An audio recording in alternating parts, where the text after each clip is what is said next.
옆에 분 이렇게 하면 인사해줘. 주의 은혜로 풍성하게 잘 살 거예요. 시작. 주의 은혜로 풍성하게 잘 살 거예요. 평소에는 이렇게 인사 잘 안 하시는데 오늘 왜 이렇게 인사를 잘 하시는지 모르겠어요. 네. 너무너무 감사하고, 자, 오늘 여러분, 오늘 이 본문의 말씀을 통해서 우리가 기도했잖아요. 총신대학교 총장님 우리 박성규 목사님이신데요, 제가 또 너무 존경하고 참 이렇게 가까이서 뵈도 은혜 받기가 참 쉽지 않거든요. 여러분도 저 가까이서 보면 은혜 받습니까? 보세요, 대답 안 하시잖아요. 근데 진짜 가까이서 뵈면 뵐수록 더 값진 분이시고 은혜 받는 분이세요. 그래서 여러분 잘 오셨고요. 오늘 우리 강사 목사님 나오실 때 여러분 다른 거 할 거 없습니다. 박수만 열심히 치시면 됩니다. 우리 박성규 총장님 말씀 청해 듣겠습니다.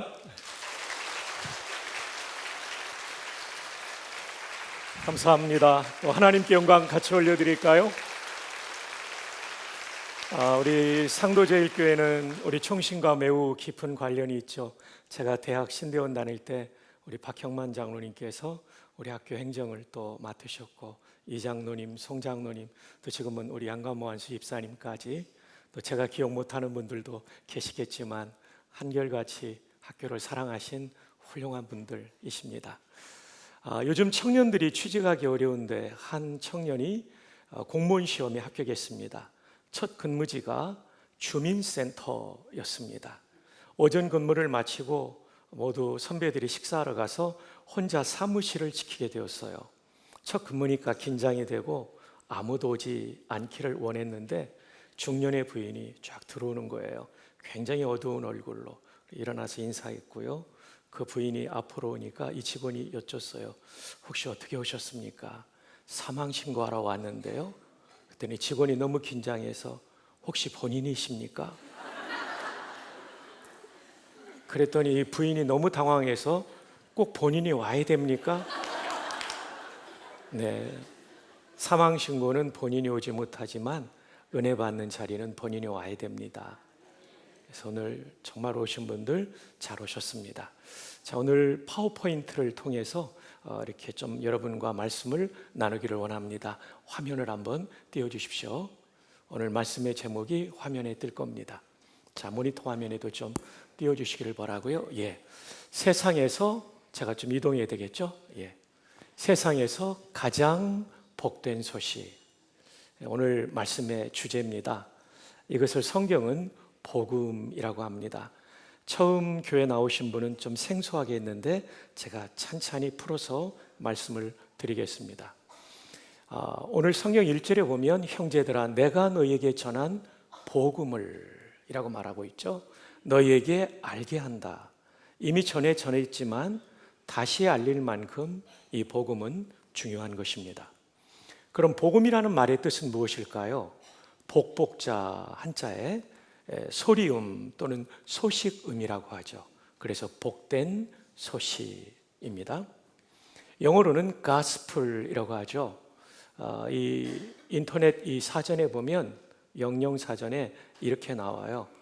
고대 영어에 god가 신이라는 뜻도 있지만 복되다라는 뜻도 있다. 그 다음 스펠이라는 단어가 알파벳 철자라는 뜻도 있지만 이야기, 소식이라는 뜻도 있다. 여기서 D와 L 하나를 빼서 합해 놓으면 가스플이 되죠. 복된 소식입니다. 신약 성경이 기록된 언어는 그리스 말인데 헬라 문명에서 자라났기 때문에 헬라어로도 하죠. 그 언어로 복음은 유앙겔리온입니다. 한번 해볼까요? 유앙겔리온.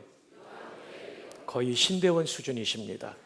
왜냐하면 여러분의 교회는 우리 총신과 매우 가깝기 때문에 제가 7분 만에 아침에 왔습니다. 이 말도 유라는 말, 좋은, 복된, 앙겔리온, 소식 합해 놓으니까 복된 소식이죠. 목사님들이 보시는 키텔 사전이라고 있습니다. 단어 하나를 논문 하나로 실어서 설명한 만큼 방대한, 이만큼 되는 12권짜리, 색인까지 하면 13권입니다. 거기에 복음을 여러 각도로 설명하지만 그 중에 하나가 전쟁에서 승리했을 때 그 승리를 알려주는 소식을 복음이라고 그랬어요. 왜냐하면 고대의 전쟁은 패전하게 되면 주민들까지 다 학살을 당했어요. 살아남아 있는 사람은 일평생을 노예로 살아야 했어요. 우리는 지금 민주주의 시대에 살기 때문에 노예의 삶이 얼마나 비참한지 모르죠. 1세기의 노예는요, 말하는 짐승으로 여겨졌어요. 노동력을 착취당하고 인간 대접이 아니라 짐승 대접을 받았으니 노예가 된다는 것은 얼마나 비참한 것일까요? 전쟁에 패전하면, 죽지 않으면 비참한 노예. 그런데 우리나라가 이겼다는 얘기는 안 죽어도 되고 비참한 노예가 되지 않아도 된다는 것이죠. 이것을 서양사에 BC 490년에 있었던 제2차 페르시아 전쟁으로 제가 한번 구성해 보았습니다. 이 전쟁은 그 당시에 최강대국이었던 페르시아와 약소국이었던 도시 국가 아테네 사이의 전쟁이었습니다. BC 490년에 있었고, 페르시아는 그렇게 강력한 군대를 무려 2만 5천 명을 이끌고 지중해를 건너 침공했던 것입니다. 이들은 승리에 대한 확신이 있었기 때문에 전승 기념비까지 깎아서 침공했습니다. 반대로 아테네는 작은 나라이고 군사력이 뒤떨어지는데 고작 10,000명으로 맞서 싸워야 했던 것이죠.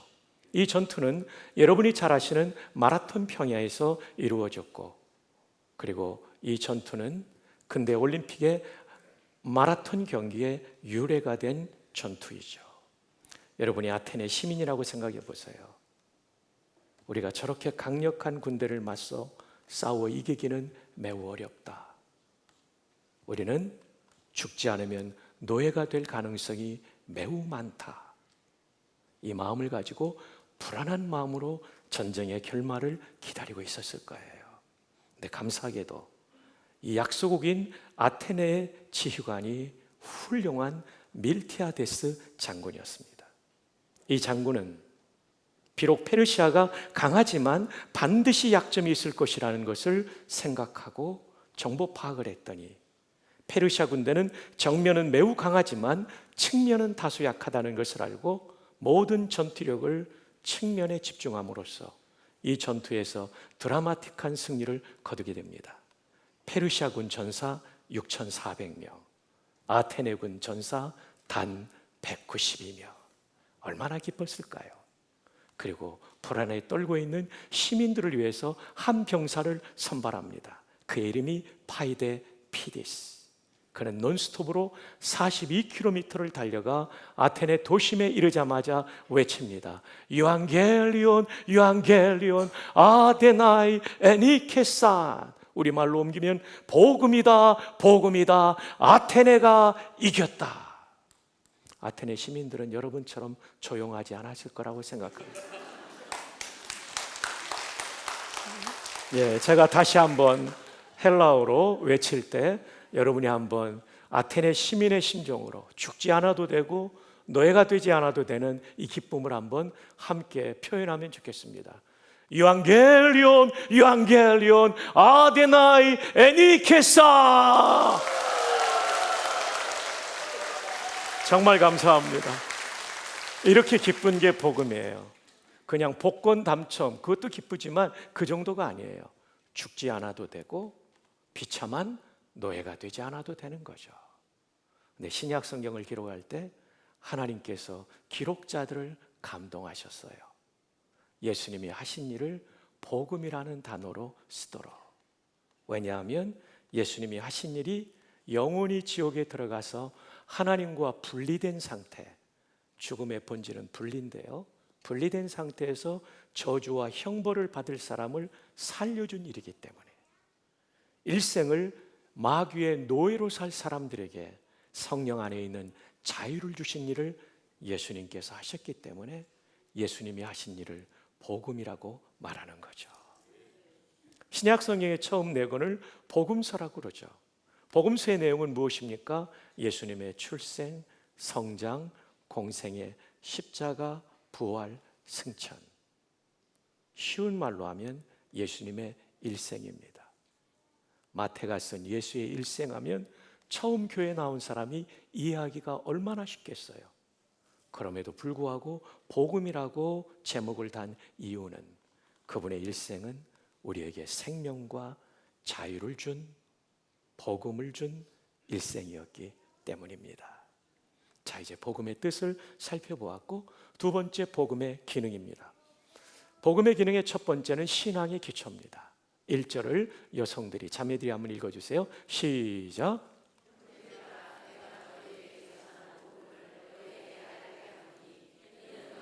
받은 것이요 선 것이다. 교회의 문을 열고 들어오는 사람이 제일 먼저 받아야 될 게 복음입니다. 그리고 이 기초 위에 서 있습니다. 복음을 제대로 알지 못하고 믿지 않으면 이단 앞에 신앙이 무너지기도 하고 시련 앞에 무너지기도 합니다. 시련이 아무리 커도 복음의 은혜보다 크지 않기 때문에 복음을 아는 사람은 시련 앞에 신앙을 포기하지 않아요. 코로나 이후로 교회를 떠난 분들이 있죠. 저는 이런 질문을 하지 않을 수가 없습니다. 복음을 그대는 진정 알고 있는가? 이 복음의 가치를 알고 있다면 다시 주님께로 돌아올 수밖에 없는 것이죠. 두 번째 복음의 기능은 구원의 근거입니다. 2절 우리 남성들, 형제들 읽어주십시오. 시작.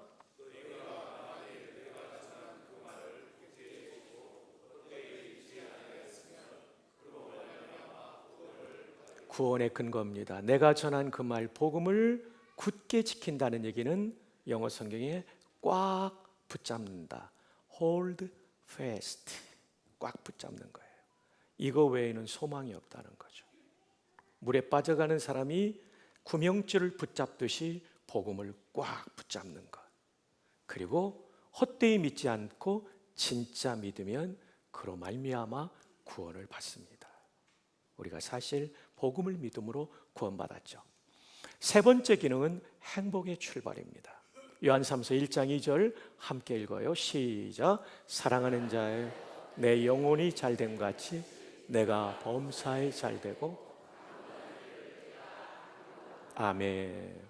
복음을 받아들이면 우리의 삶이 정말 의미가 있어집니다. 예수를 믿었다고 우리가 갑부가 된다는 것이 아니고 갑자기 신분이 사회적 지위가 수직 상승한다는 게 아니에요. 그럴 수도 있지만 그보다 더 중요한 것은 우리 삶의 가치를 더해주는 거죠. 100년 전에 저 평양북도 선천에 무당 한 분이 계셨어요. 백시성을 가진 남자 무당. 집 앞에 이렇게 앉아 있는데 예수 믿는 사람들이 전도하는 거예요. 어이 백무당, 자식들 망하게 하는 짓 그만두고 예수 믿고 천당 가시오. 무당이 들으니까 너무 기분 나빠가지고 야 이놈들아, 천당이나 백당이나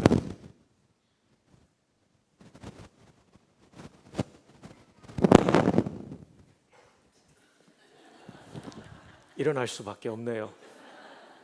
천당이나 백당이나 너나 가라 그랬어요. 그래서 예수 믿는 사람들은 가버렸는데 밤에 잠을 자는데 이 소리가 계속 들려와서 잠을 잘 수 없었어요. 주일날 선천읍교회를 나갑니다. 100년 전에는 선교사님이 담임 목사님인 적도 많았어요. 맥퀸 선교사님이 담임 목사님이셨어요. 그분의 말씀을 듣고 온 가족이 예수님을 믿게 됐어요. 내 집에 아들이 있었는데 정말 청명했어요.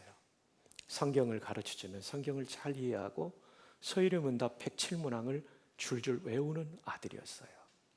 어느 날 신방을 가면서 장작을 패느라고 하니까 한두 시간 하고 그만둘 줄 알았는데 신방이 늦게 맞춰서 밤늦게 오는데 장작 패는 소리가 들리는 거예요. 선교사님이 너무 감동해서 이 아들을 미국 유학을 보냅니다. 그리고 이 아들이 1927년도에 그 유명한 명문대학 예일대학교에서 박사학위를 받습니다. 놀라야 될 때 안 놀라면 제가 놀라게 됩니다. 지금도 예일에서 박사 받기가 얼마나 어려워요. 1927년도에 받아요. 귀국에서 연희전문학교 교수를 지내요. 그리고 6.25 때는 문교부 장관이 돼요. 지금의 교육부 장관. 그리고 군목제도를 만드는 일에 한경직 목사님과 함께 이승만 대통령을 설득한 분이에요. 57년도에는 연희대학교와 세브란스 의대가 합쳐져서 연세대학교가 될 때 초대 총장이 돼요. 이분이 무당의 아들이었다는 것을 아십니까? 이분을 만나보시겠습니다. 연세대학교 중앙도서관 앞에 앉아 계신 용재 백낙준 박사. 우리가 예수를 믿는다고 해서 전부 백박사 같은 길을 걸어가는 건 아니에요. 하나님은 창조적이고 다양하시니까요. 그러나 분명한 것은 우리 삶의 의미와 보람을 주시는 은혜를 겪는데 이것이 바로 복음의 기능, 세 번째 행복의 출발인 것이죠. 신앙의 기초, 구원의 근거, 행복의 출발. 이것이 복음의 기능입니다. 그럼 세 번째, 복음의 내용은 무엇일까요? 첫 번째, 십자가가 복음이라고 말합니다. 자, 우리 형제들이 한번 3절을 읽어주세요. 시작.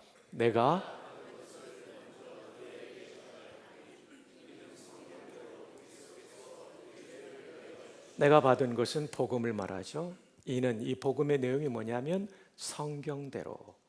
고린도전서를 쓸 때는 신약이 완성되지 않았으므로 여기에 성경대로는 구약 성경대로. 그리스도께서 우리 죄를 위하여 죽으셨다는 얘기는 십자가에서 죽으셨다는 말씀이죠. 자유주의 신학자들의 말처럼 예수님의 십자가의 죽음은 우연한 일 것도 아닙니다. 실패한 젊은 혁명가의 죽음도 아닙니다.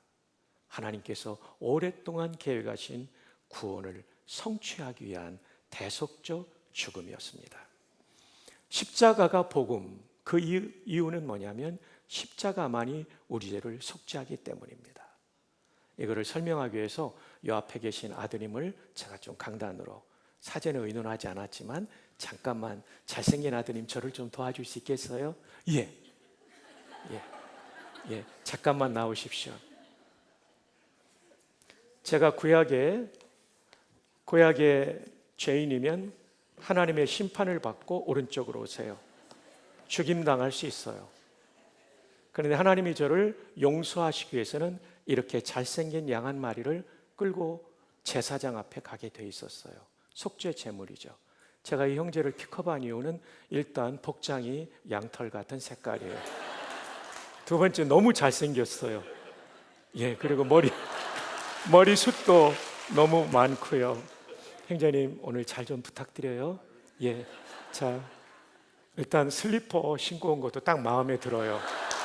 왜냐하면 양은 이렇게 슬리퍼 신듯이 발가락이 보이게 다니잖아요. 오늘 딱 맞춤이에요. 자, 우리 형제님 이렇게 양처럼 한번 숙여주실래요? 저처럼 이렇게 하세요. 그러면 이 양을 데리고 제사장 앞에 가서 하는 1번이 제가 최근에 배운 겁니다. 두 손을 이렇게 포갠답니다. 저는 이렇게 한 손으로 했는데 그게 아니래요. 이스라엘에서 공부한 학자가, 잠깐 숙이시죠. 1번이 회개기도입니다. 하나님, 저의 이 죄는 하나님의 심판을 받아 마땅합니다. 그런데 하나님의 심판을 받고 죽으면 제게 소망이 없기 때문에 하나님께서 이 속죄 제물을 대신 받기로 약속하셨고 저는 그 언약을 믿고 회개합니다. 용서해 주세요. 안수기도하면 박성규의 죄가 아직 일어나면 안 돼요. 이 양에게로 옮겨진 거예요. 이게 1번이에요. 두 번째로는요, 양을 잡아요. 목을 치고 다리를 치고 조각을 내요. 이제는 옆에 쓰러지셔야 돼요. 확실히 완전히 쓰러지세요. 네, 머리까지 대세요. 죽은 거예요 지금.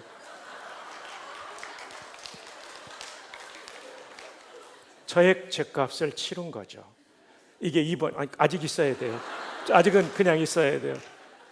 이게 2번이고요. 3번은 번제단 알죠? 구약에 제물 드리는 번제단 위에 이 제물을 씻어서 올려놔요. 그리고 맹렬한 불은 마치 지옥불 같은 거겠죠. 다 태워버려요. 시간이 지나서 양이 다 없어졌어요. 뭐가 없어진 것으로 인정해 주십니까? 박성규의 죄가. 그때 제사장은 선언합니다. 당신 아직 그냥 있어야 돼요. 당신의 죄는 이 제물의 대속적 죽음을 통해서 다 용서받았습니다. 평안히 가십시오 하고 이제 가는 거예요. 근데 여기 문제가 있어요. 저는 인간인데 재물은 동물이에요. 값이 같지가 않아요. 인간이 더 비싼 존재예요. 그러려면 누가 죽어야 되냐면 인간이 죽어야 되는데 조건은 뭐냐면 죄 없는 인간이어야 돼요. 근데 로마서 3장 23절에 모든 사람이 죄를 범하였기 때문에 대속제물이 될 대신 죽을 인간 아직 그냥 있어야 돼요. 대신 죽을 놈도 없고 연도 없는 거예요. 그래서 하나님이 자기 아들을 인간의 몸을 입혀 이 땅에 보내시죠. 이분은요 니케아 신조 AD 325년에 기독론 논쟁을 정리한 니케아 신조에 따르면 100% divinity 100% 신성을 가지신 참 하나님 100% humanity 죄 없는 완벽한 인성을 가지신 인간이기 때문에 우리를 위한 대속제물이 될 수 있었죠. 그래서 세례요한이 예수님을 보자마자 뭐라고 외칩니까? 보라 세상 죄를 지고 가는 누구의 어린 양이라고요? 하나님의 어린. 아직 그냥 있어요. 좀 이따 이렇게 줄 거예요. 아니 안 돼요. 누워 있어야 돼요. 보라 세상 죄를 지고 가는 하나님의 어린 양. 내가 준비한 양은 동물이고 하나님이 준비한 양은 죄 없는 완전한 인간이에요. 그래서 십자가에서 죽으시면서 선언하시죠. 다 이루었다. 이 말은 죄값을 다 지불했다라는 헬라 원어입니다. 성취했다 이런 뜻도 있고 완성했다 뜻도 있고 죄값을 지불했다는 거예요. 십자가에서 우리의 죄가 완전히 속죄되었기 때문에 십자가가 복음입니다. 형제 이제 일어나십시오. 너무 수고 많으셨어요. 사랑합니다. 축복합니다. 제가 가져온 선물이 있어요. 잠깐만요. 너무 고마워가지고 받으세요. 네. 들어가십시오. 네. 네. 네. 너무 수고했어요. 리허설도 안 했는데 우리 형제님 너무 잘했어요. 근데 그 11조 꼭 하시고 나머지 쓰세요. 알았죠? 예. 예수님께서 하신 말은 테텔레스타입니다. 텔레이오가 완성하다, 성취하다, 값을 지불하다. 근데 앞에 테가 반복되는 건 완료 동사예요. 첫 번째 어간의 반복은 완료예요. 그 얘기는 뭐냐면 완전히 값을 지불했다는 거예요. 여기에 더 보탤 것이 없다는 거예요. 여러분이 예수님의 십자가가 내 죄를 속죄하는 걸 믿으면 완전히 죄값이 치러집니다. 97년도에 군에 있을 때 처음 펜타곤과 미국군 사관학교를 방문하러 갔습니다. 뉴욕에서 하루 투어를 하는데 5분 정도 공회전을 하면 아이들링을 하면 벌금이 3,000불이더라고요. 깜짝 놀랐어요. 도심의 공기를 맑게 하기 위함이었죠. 그때 느낀 게 미국 살려면 미국 법을 지켜야 되고 중국 살려면 중국 법을 지켜야 되는구나. 상당히 다르죠. 천국 살려면 어떤 법을 지켜야 돼요? 천국 법이 바로 저 아들이 대속의 제물처럼 죽은 대속법이에요. 인간은 본질적으로 자기 죄를 깨끗하게 할 수 없기 때문에 이 대속법으로 우리를 구원한 거예요. 아드님 이해되시죠? 네. 이거를 좀 더 설명드릴게요. 한국 불교의 가장 존경받는 어른은 성철 스님이셨습니다. 이분은요 영을 맑게 하여 20년 동안 생식만 드셨어요. 얼마나 힘들었겠어요. 불에 익히지 않은 음식이니까. 10년 동안 눕지 않으셨어요. 앉아서 주무셨어요. 장좌 불와 눕지 않는다는 얘기죠. 지금 몇 분이 장좌불화의 상태에 들어가신 것 같아요. 네, 부활하시기를 바랍니다. 그런데 이렇게 어마어마한 수행을 했던 성철 스님이 무슨 얘기를 했냐면 내가 일생을 살면서 수많은 중생의 무리 득도 하지 못한 불쌍한 사람들을 속였으니 내 죄가 수미산을 넘는다.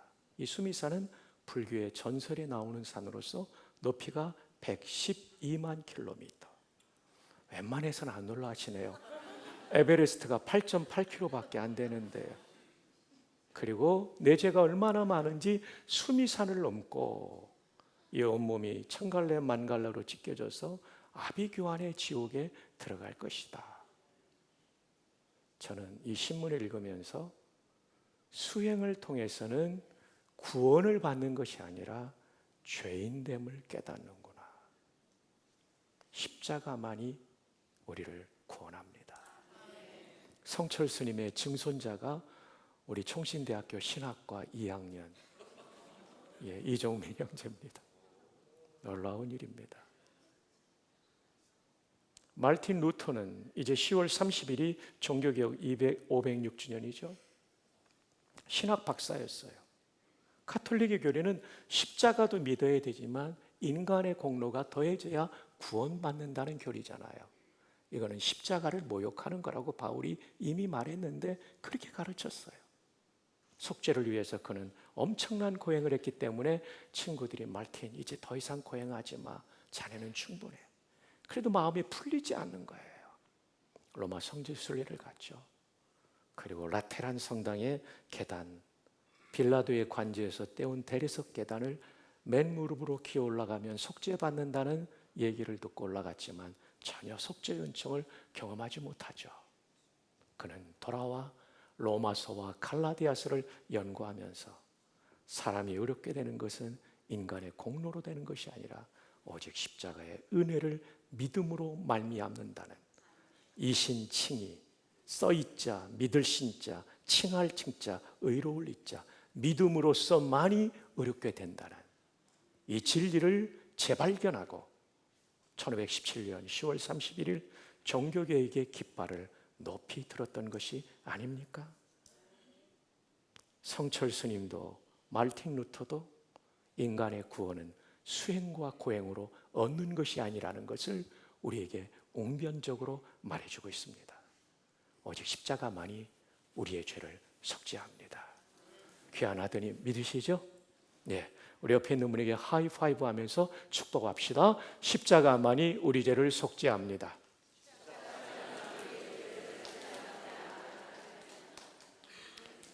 그런데 말틴 루터는 이런 중요한 얘기를 했습니다. 이건 구원파가 잘못된 것을 보여주는 아주 중요한 정의. 이미 500년 전에 나온 얘기예요. 성도는 어떤 존재인가? 의인이라는 거죠. 믿음으로 의로워진, 신분이 의로워진 사람들. 동시에 아직 죄성은 가지고 있죠. 신분이 의로워졌기 때문에 죄에 대한 책임을 예수님이 다 감당하셔서 지금 죽어도 죄성을 가지고 있지만 우리는 천국 가는 줄로 믿습니다. 근데 우리에 있는 이 죄성을 없애는 게 성화고, 이 없애는 것이 성령님께 순종하는 것이고, 그러면 신앙생활이 풍성해질 뿐 아니라 행복해질 뿐 아니라 하나님께 영광 돌리는 거죠. 여러분의 죄성 때문에 구원받았음을 의심하지 마십시오. 그러나 이 죄성은 성령께 순종함으로 극복될 때 우리는 기가 막힌 성도의 삶을 살게 될 것입니다. 여러분, 영어는 성경적 문화 속에서 발전했기 때문에 우리의 죄를 크게 이렇게 두 가지로 말해요. 1번은 크라임, 도둑질, 사기, 폭행, 살인, 이런 죄예요. 2번은 성경을 어긴 죄, 하나님 믿지 않는 죄입니다. 근데 우리는 신문에서, 뉴스에서 늘 1번만 듣기 때문에 1번만 죄라고 생각하는데 2번도 죄예요. 인간을 창조하신 목적은 하나님을 찬송하는 것, 다른 말로 예배하는 것, 더 확장하면 이렇게 모여서 예배드리는 것뿐 아니라 내 삶 전체가 하나님을 높여드리는 생각과 말과 행동을 하는 것을 위해 우리를 만드셨죠. 그런데 하나님을 믿지 않아요? 이것이 인간의 가장 큰 죄죠. 한번 따라 볼까요? 세상에서 제일 큰 죄는 하나님 안 믿는 거다. 그래서 아무리 도덕적으로 살아도 우리는 하나님을 믿어야 의로운 사람으로 구원받게 되는 것입니다. 마크 미텔버그는 윌로우 크릭 교회 전도 담당자, 정말 큰 교회죠. 시카고에 있는. 타종교와 기독교의 차이가 뭐냐? 타종교는 구원받으려면 고행을 하라, 공로를 업적을 쌓아라. 불교가 그렇죠. 천주교가 그렇죠. 근데 우리는 그렇지 않아요. 그분이 넌 다 이루신 거예요. 십자가에서 이루신 속죄를 받아들이는 것이 기독교의 구원입니다. 두 번째 복음의 내용은 부활이에요. 오늘 본문 4절이 명시하고 있습니다. 우리 자매들 한번 읽어주세요. 시작. 역시 성경대로가 구약의 예언대로 부활도 하나님의 구원 계획의 한 축이라는 걸 말하죠.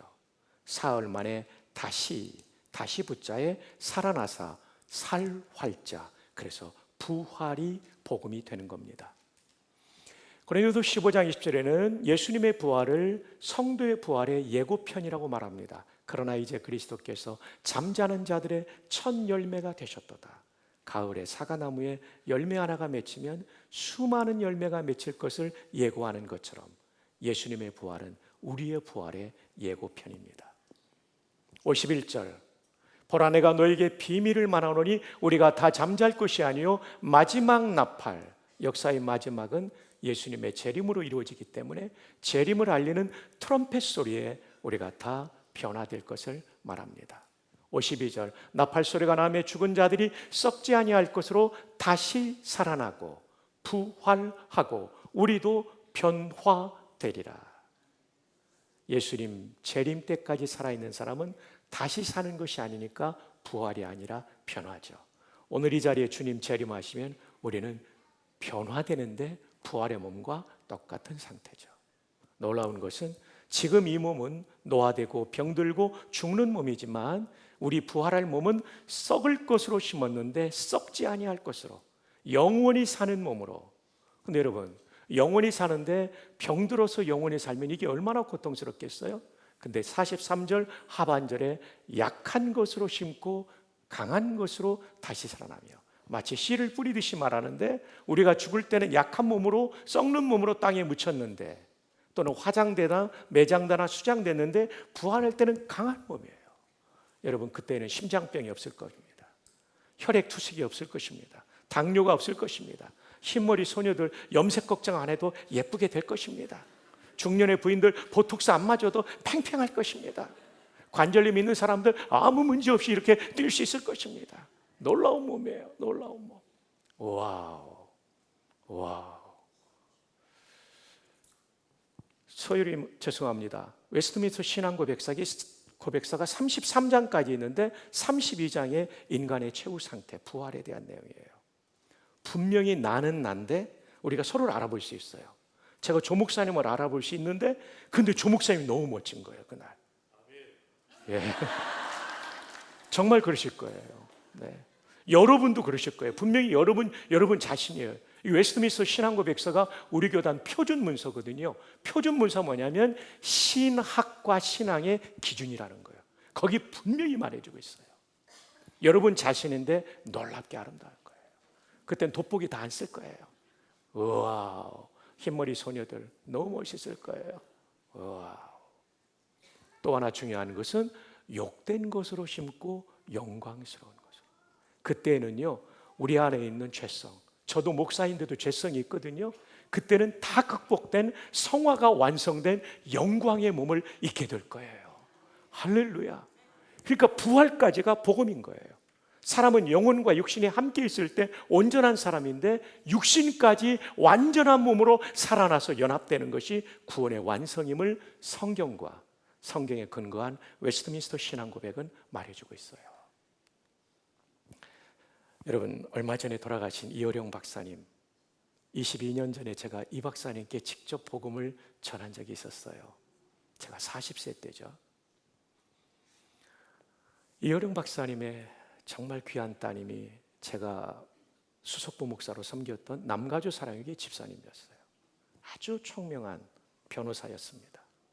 어느 날 전화가 우리 전도사님한테 왔어요. 여러 전도사님 중에 그 교구 전도사님한테요. 오셔서 복음을 전해달라는데 담임 목사님, 오정현 목사님이 멀리 출타하셔서 수석부 목사님 제가 갔어요. 기도하면서 갔어요. 정말 한국인의 최고의 지성인 앞에 복음을 전한다는 게 얼마나 떨리든지요. 교회에서 한 20분 정도 떨어진 세리토스라는 지역에 이민아 집사님의 하우스로 갔어요. 이 박사님과 부인 강 박사님 앉아 계시더라고요. 하얀 종이를 펼쳐놓고 제가 늘 전하는 복음 다리의 와를 가지고 전하는데 너무 잘 들어주셨어요. 마지막 순간에 박사님, 이 시간 예수님을 구주로 영접하시겠습니까? 그랬더니 보통 사람들은 영접하지 않으면 저 다음에 할래요 그러는데 이분이 문학자잖아요. 지금도 잊히지 않는 멋진 표현을 쓰시더라고요. 목사님 미안합니다. 아직은 마음에 저항감이 있네요. 진짜 멋지더라고요. 근데 억지로 예수님 믿게 하는 게 아니잖아요. 마음에 자발적으로 해야 되니까 그럼 제가 기도해 드릴게요 하고 그 박사님 네 분 위해서 기도했는데 얼마 후에 하용조 목사님 통해서 예수님 믿고 세례를 받으셨어요. 그리고 쓴 책이 지성에서 영성으로.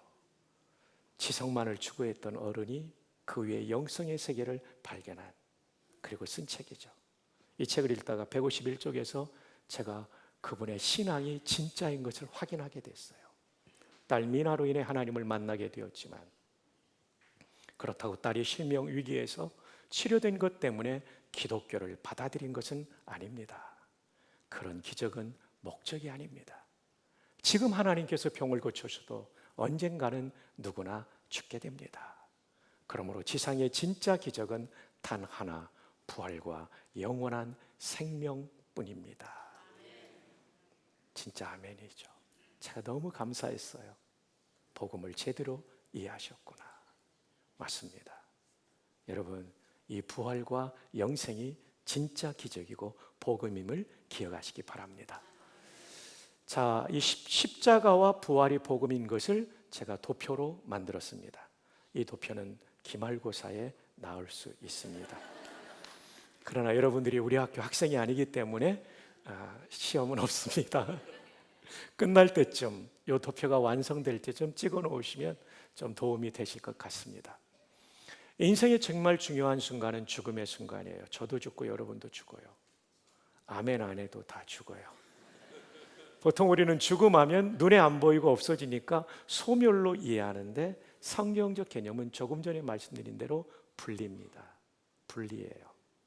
사나토스라는 헬라어는 분리가 어원이에요. 성경은 세 가지 죽음을 말하고 있어요. 영적 죽음. 예수 믿기 전에 우리가 영적으로 죽었다는 거예요.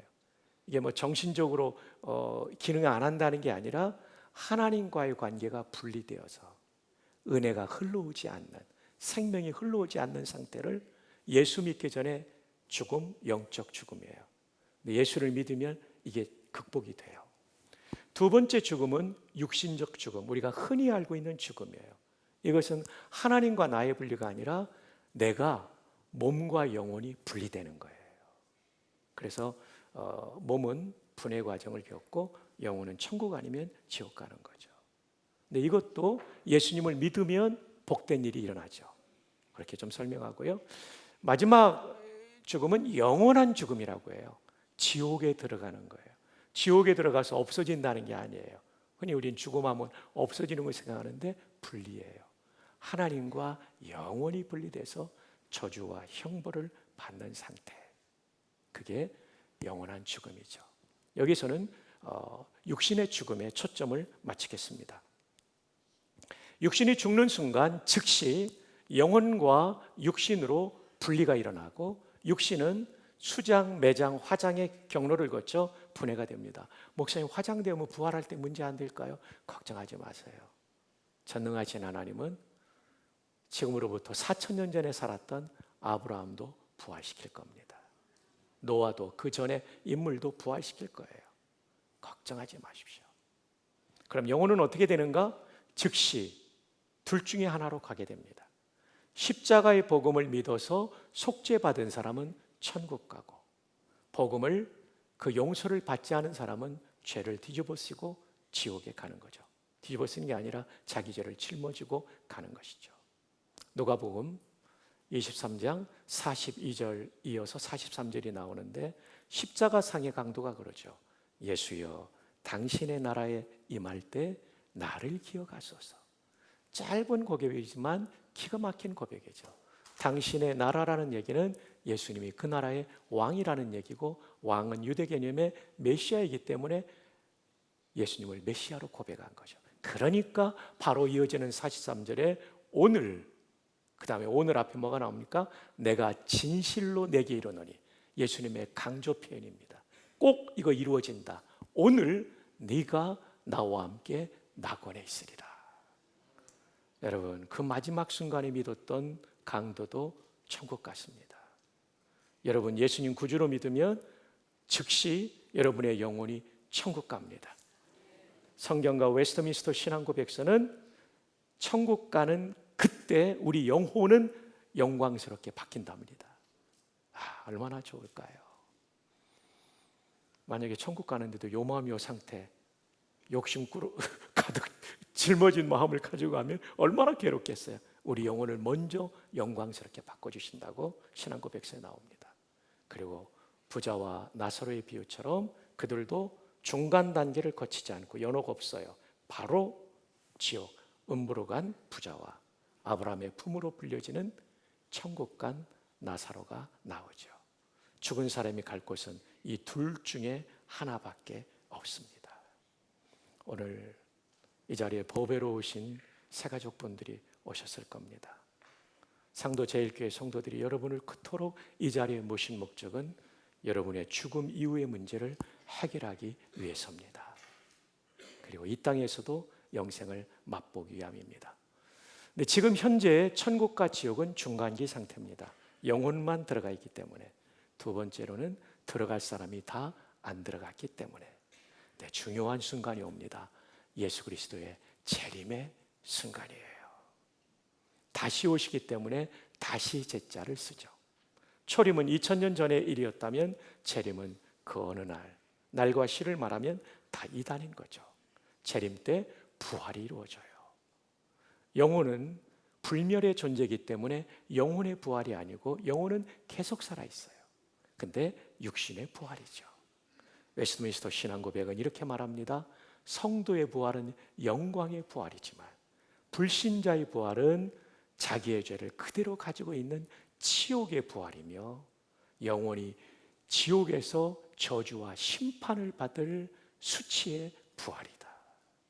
우리가 전도하는 이유는 다른 거 없어요. 교회 멤버십을 늘리기 위해서가 아니라 그분을 정말 사랑하기 때문에 이 땅에서도 정말 의미 있는 백낙준 박사 그 가정의 변화, 그리고 죽어서 죽자마자 영원히 천국 갈 뿐만 아니라 흙으로 돌아갔던 우리의 육신조차도 주님 재림하시는 그날 영광의 몸, 죽지 않는 몸으로 살리시사 영혼과 결합된 영생을 누리게 하기 때문에 우리는 전도하는 것입니다. 그래서 십자가와 부활이 복음인 것이죠. 그리고 최후 심판 때 마귀는 고발할 거예요. 하나님, 박성규 목사가 목사이지만 저 사람 정말 나쁜 죄를 많이 저질렀습니다 하고 제 일생의 죄를 다 리스트를 가지고 고발할 거예요. 그때 예수님께서 저를 변호해 주실 거예요. 맞습니다. 박성규가 그 죄를 지은 건 맞지만 제가 십자가에서 죄값을 다 지불했습니다. 테텔레스타이 했습니다. 그래서 이제는 박성규의 충성한 저의 보고를 받으십시오. 이래서 박성규에게 이런 상을 줘야 됩니다. 상의 양이 결정돼요. 우리가 함부로 살아야 되지 말 이유는 이 최후 심판의 날이 있다는 거죠. 우리 존경하는 장로님들, 교회를 위해서 희생하고 수고하신 것, 우리 권사님들, 안수 집사님들, 주님이 다 카운트하시고 서울시에 살며 시민들, 이웃들에게 정말 선한 그리스도인이 되려고 애썼던 거, 직장에서 그랬던 거 다 카운트해 주시는 거죠. 우리 정신을 위해서 헌신하신 장로님들께도 정말 감사드려요. 반대로 믿지 않는 사람은 속죄받지 못했기 때문에 자기의 죄, 그리고 자기가 잘못한 모든 죄의 양에 따라 형벌의 양이 결정돼서 그들은 그렇게 비참한 일생을 사는 것이죠. 오늘 우리가 이렇게 해피데이 축제라고 그러셨나요, 목사님? 이 해피데이 축제가 진짜 해피를 주는 거거든요. 진정한 행복을 주는 거거든요. 여러분, 제가 분명한 것은 이 얘기는 예언할 수 있어요. 저는 다른 예언은 못하는데 100년 안에 여기 있는 사람 다 죽습니다. 천국 아니면 지옥 갈 수밖에 없거든요. 이제 사진 찍어도 돼요. 그래서 우리가 전도하는 거죠. 그래서 우리가 믿지 않는 분들은 이 믿음을, 진리를 모르니까 전도하면 굉장히 거북하게 생각하고 거부하시지만, 우리가 낮아지고 섬기는 이유는 정말 그분을 사랑하니까, 천국이 있으니까, 부활이 있으니까 우리가 섬기는 것 아니겠습니까? 오늘 처음 오신 분이 계시다면 이 진리를 꼭 받아들이고 예수님을 구주로 믿으실 수 있기를 주님의 이름으로 축복합니다. 자, 이제 아직 찍지 못한 분은 5초를 드리는데 5초 이후에는 친구에게 보내달라고 해주시면 되겠습니다. 자, 카운트다운 들어갑니다. 5, 4, 3, 2, 1, 0. 자, 그럼 마지막, 이 복음에 합당한 삶은 무엇일까요? 먼저는 복음을 받아들여야 돼요. 십자가가 내 죄를 속죄하고 부활로 내 구원이 완성된다는 걸 마음으로 받아들이고 믿으시기 바랍니다. 이렇게 믿은 사람은 구원을 받은 사람인데 구원을 의심하지 말고 확신하십시오. 어떤 분에게 물어보면 지금 죽어도 천국 갑니까? 그러면 그걸 제가 어떻게 알아요? 죽어봐야 알죠. 하나님은 그런 분이 아닙니다. 우리를 사랑하시기 때문에 우리가 확신하기를 원하시죠. 어떻게 확신하게 만드셨습니까? 요한일서 5장 13절 한번 따라해 보실까요? 내가 하나님의 아들의 이름을 믿는 너희에게 이것을 쓰는 것은, 이것은 성경을 쓰는 목적을 말해요. 너희로 하여금 너희에게 영생이 있음을 알게 하려 함이라. 이것을 쓰는 것, 성경을 쓰는 목적이 영생, 곧 구원이 있음을 확신케 하려고 성경을 썼습니다. 목사님, 그럼 성경 어디를 통해서 확신할 수 있나요? 너무나 많죠. 그 중에 하나가 요한복음 3장 16절입니다. 함께 암송할까요? 시작. 하나님이 세상을 이처럼 사랑하사 독생자를 주셨으니 이는 그를 믿는 자마다 멸망하지 않고 영생을 얻게 하려 하심이라. 이는 그를 믿는 자마다, 그 예수님을 믿고 그분이 하신 복음을 믿는 자마다 지옥에서 멸망하지 않고 천국에서 영생하며 이 땅에서도 천국을 맛보게 하는 거죠. 여러분이 예수님을 구주로 믿으셨습니까? 복음을 받아들이셨습니까? 의심하지 마세요. 지금 죽어도 천국 가고 여러분은 부활할 거예요. 영광의 부활. 근데 이 은혜 감사해서 보답하는 성화의 삶을, 거룩한 삶을 살려고 우리가 순종해야 되는 거죠. 이것을 좀 더 확신시켜 드리기 위해서 구약의 유월절, BC 1400년경의 유월절 얘기를 들려드리겠습니다. 자, 우리 옆에 있는 분에게 우리 한번 이렇게 축복하면 좋겠습니다. 졸면 죽는다. 네, 많이 부활하셨습니다. 얼마나 고단하세요. 한 주간 동안 수고하시고 전방부대 가면 졸면 죽는다가 좀 있습니다. 졸다가 옛날에는 철책이 없을 때는 인민군이 목을 베어가기도 하고 이 코를 베어가기도 하고 그랬죠. 그래서 졸면 죽는다. 여러분, 졸면 말씀을 마귀가 다 뺏어가는 거예요. 자, 여러분, 약간 더울 수도 있지만 이렇게 집중해 주시고 졸면 무릎을 꼬집어 가면서 들어주시면 좋겠습니다. 자, BC 1440년경 출애굽을 할 때 파라오가 보내주지 않으니까 재앙을 보내는데 하나님께서 결정적으로 결정타를 때리시죠. 이집트 전체를 심판하는 차원으로 처음 난 사람과 동물을 죽이십니다.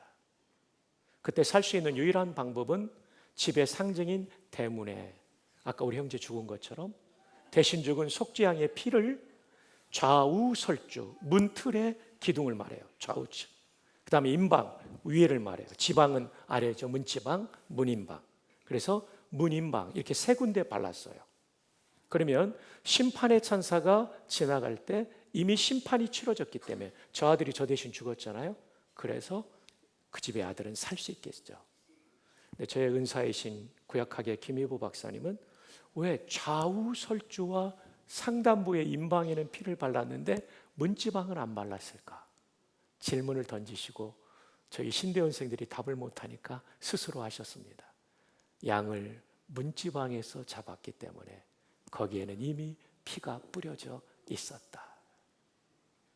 심판이 치러진 집은 넘어갔기 때문에 너물유, 너물월, 유월절이 되는 거죠. 자, 우리 모두가 이제 지금으로부터 3,400년 전에 이집트의 거리, 유월절의 그 밤, 그 순간으로 시간여행을 떠나보겠습니다. 준비됐나요? 훌륭한 선생님들이십니다. 우리 함께 이집트의 거리를 걷고 있는데 첫 번째 집, 창문을 통하여 아빠와 아들의 이야기가 들려옵니다. 아빠, 오늘 히브리 하나님이 이집트를 심판하는 차원으로 처음 난 것을 다 치시는데 살 길은 속죄양의 피를 발라 좌우 설주와 임방에 바르는 것이래요. 발랐나요? 아니. 아빠 어떡해요? 나 그러면 죽는데. 야 이놈아! 내가 이집트 국방장관인데 누가 내 아들을 죽여? 살았을까요? 죽었을까요? 죽었죠. 두 번째 집으로 갑니다. 아빠, 오늘 우리 하나님이 이집트를 심판하면서 처음 난 것을 치시는데 저 장남이잖아요. 살려면 속죄양의 피를 좌우 설주와 임방에 발라야 되는데 바르셨나요? 발랐지. 아빠 고마워요. 저 살겠네요. 글쎄다. 내일 아침 돼봐야 알겠다. 살았을까요? 죽었을까요? 살았어요. 근데 불안한 일생을 한밤을 산 거죠. 세 번째 집으로 갑시다. 아빠 오늘 피를 발라야 산다는데 발랐나요? 발랐지. 아빠 고마워요. 그럼 저 살겠네요? 그럼 하나님은 약속 잘 지키는 분이야. 너 분명히 살아. 푹 자. 살았을까요? 죽었을까요? 살았죠. 인류는 세 종류의 사람이 존재합니다. 복음을 믿지 않고도 구원받는다는 착각 속에 사는 사람, 복음을 믿었지만 확신이 없는 의심 가운데 사는 사람, 그래서 일생을 불안하게 사는 성도, 구원은 받아요. 근데 3번, 구원을 받은 것을 확신하며 당당하게 사는 사람. 로이드 존스 목사님은 로마서 강해 8장 3절로 4절을 해석하면서 예수를 믿으면 구원의 확신이 없어도 구원받을 수 있지만 일생을 불안하게 산다. 그러나 구원을 확신하게 되면 구원을 받을 뿐만 아니라 기쁘고 행복하게 산다라고 말씀하셨습니다. 옆에 분에게 물어봅시다. 그대는 몇 번이십니까?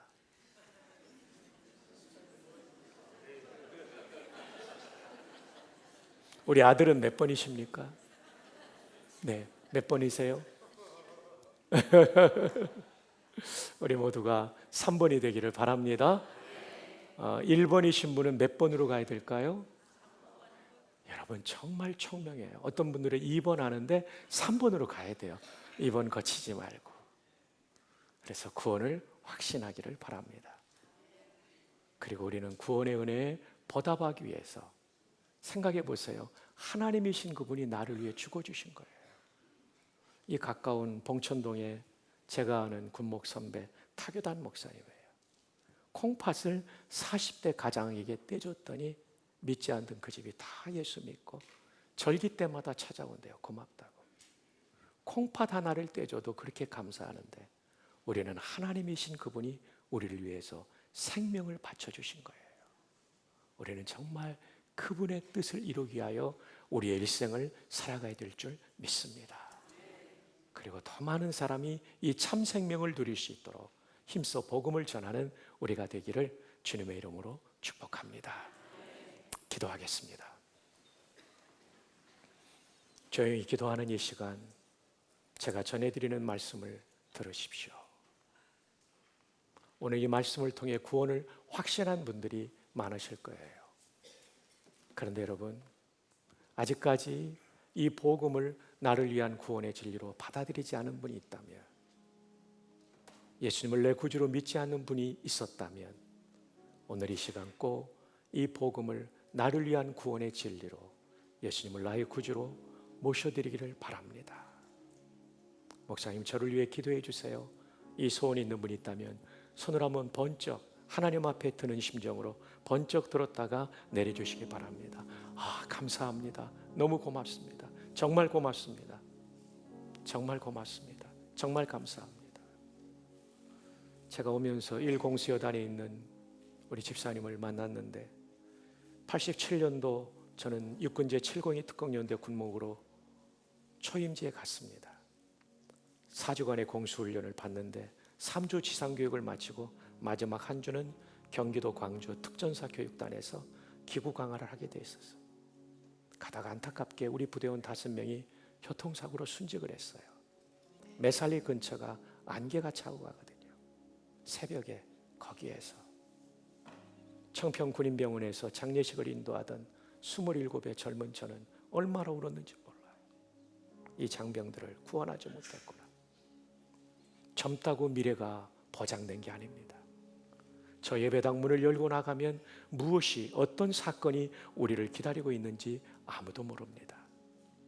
그러므로 일생을 살면서 가장 중요한 준비는 내가 죽음을 맞이해도 천국 갈 수 있는 복음을 믿는 믿음입니다. 맞습니다. 저도 이 복음을 나를 위한 구원의 진리로 믿고 싶습니다. 저를 위해 기도해 주십시오. 이 소원이 있다면 손을 한번 번쩍 들었다가 내려주시기 바랍니다. 예, 고맙습니다. 감사합니다. 감사합니다. 정말 중요한 결단입니다. 십자가상의 강도의 결단이 그의 영생을 바꿨다면 오늘 결단이 여러분의 일생 영원한 삶을 바꿀 겁니다. 작년에 저는 코로나를 알았습니다. 인후통이 심했습니다. 목사에게 목소리는 너무나 중요하기 때문에 기도했고 가정의학과 원장이신 집사님이 주신 팍스로비드라는 약을 먹었습니다. 깨끗이 나았어요. 그 약을 먹을 때 제가 팍스로비드의 화학적 원리를 알았기 때문에 먹은 것이 아니라 믿음으로 먹은 거죠. 오늘 저와 여러분의 죄를 속죄할 수 있고 영원히 영생할 수 있게 하는 팍스로비드보다 강력한 치료제는 복음입니다. 제가 이 시간 이 복음을 받아들입니다. 저를 위해 기도해 주십시오. 이런 소원이 있는 분 한번 손을 번쩍 들었다가 내려주시기 바랍니다. 마지막으로 초청합니다. 예, 감사합니다. 고맙습니다. 또 있지 않습니까? 용기를 내어 주님 앞에 손을 드는 마음으로 믿음을 고백하는 마음으로 손을 한번 번쩍 들었다가 내려주시기 바랍니다. 정말 고맙습니다. 손을 드셨던 분들은 조용히 그 자리에서 일어나십시오. 제가 기도해 드리겠습니다. 네, 용기를 내어 예, 감사합니다. 예, 감사합니다. 정말 감사합니다. 정말 감사합니다. 그리고 우리 모두 함께 기도할 때 저를 따라 기도함으로 이 믿음을 나의 것으로 삼고 예수님을 구주로 모셔드리게 될 것입니다. 저를 따라 한 번씩 우리 모든 성도가 돕는 마음으로 함께 기도합시다. 주 예수님 고맙습니다. 십자가에서 죽으심으로 저의 모든 죄를 속죄하심을 감사합니다. 부활하심으로 역사의 마지막 날 저의 몸도 병들지 않고 죽지 않고 무엇보다도 거룩이 완성된 몸으로 부활시켜 구원을 완성시켜 주실 것을 믿고 감사합니다. 이제까지 살면서 지은 모든 죄를 용서하여 주시고 제 안에 들어와 주셔서 저를 주님이 원하시는 사람으로 만들어 주옵소서. 이제는 구원을 의심하지 않고 지금 죽어도 천국 간다는 믿음 가지고 당당하게 살아가게 하옵소서. 그리고 주님을 위해 헌신하게 하시고 더 많은 서울 시민을 구원하게 하옵소서. 예수님의 이름으로 기도합니다.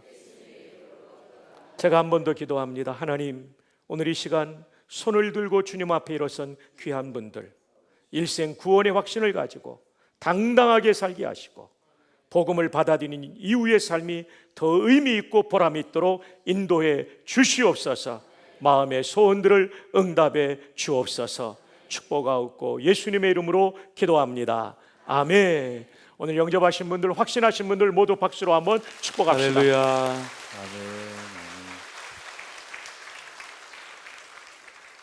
자, 우리 박성규 총장님 우리 다시 한번 박수로 한번 감사할까요? 예, 감사합니다. 고맙습니다. 우리 내부적인 선한 양도 좋고 외부적인 선한 양도 좋고 또 오늘 처음 오신 분도 계시지만 어쩌면 기존 우리 상도제일에 다녔던 성도들에게도 꼭 필요한 하나님의 말씀이 아닐까라는 생각을 합니다. 오늘 우리 목사님께서 마지막 보여주셨던 그 도표는 저희들이 잘 찍어서 여러분의 또 우리 구역장님을 통해서 함께 나눌 수 있도록 그렇게 하겠습니다. 우리가 말씀 듣고 난 다음에 저희 교회에서는 항상 말씀 듣고 난 다음에 헌금하는 시간이 있습니다. 그래서 오늘 처음 오신 분들은 헌금 안 하셔도 상관없습니다. 이 헌금은 우리 성도들이 아까 전에 우리 목사님이 이야기했던 것처럼 구원에 대한 감격과 또 감사로 또 물질을 올려드리고 함께하는 그런 부분들이기 때문에 이거는 저희들이 매주일 하는 거기 때문에 너무 신경 쓰지 마시고 여러분들이 함께 오늘 또 우리 헌금 특송하시는 호산나 사중창 우리 하나님의 은혜라는 찬양도 있습니다. 그런 부분들이기 때문에 우리가 제가 잠깐 헌금 기도하고 헌금할 수 있도록 하겠습니다. 하나님 고맙습니다.